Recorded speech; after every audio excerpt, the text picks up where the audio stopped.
రావయ్యా. అమ్మాయి పాపా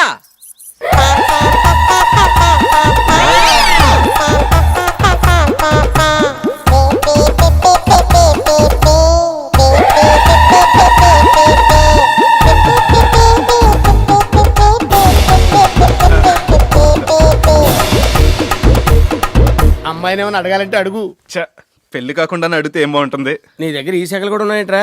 ఆ అడగటాలు కాదు, ప్రశ్నలు, క్వశ్చన్స్. ఓ అవా, అది సత్యబాబు ఆ అమ్మాయి ఏం బాగోలేదు. అందం తింటామా, అన్నం తింటాం గాని. అంటే నీకు ఆ అమ్మాయి నచ్చిందా? బాగా బాగా. మా బంగారం చాలా అద్దుట్టు ఉంటారానండి. అది పుట్టాక పుట్టిన నేల కూడా కొన్నాను. అందుకే మట్టి కలర్ లో ఉంది. ఆయన పక్క తీసుకెళ్ళిన రెమ్యూనరేషన్ గురించి బాగా ఒకండి. ఇదిగో పెళ్లికి సామాన్ కూడా మందే. ఫ్రీ అనుకుంటాడేమో, దానికి రెంట్ సెపరేట్ అని చెప్పండి. మీరు అడిగిన 10 లక్షలు ఓకే, కాకపోతే సార్వాకు 2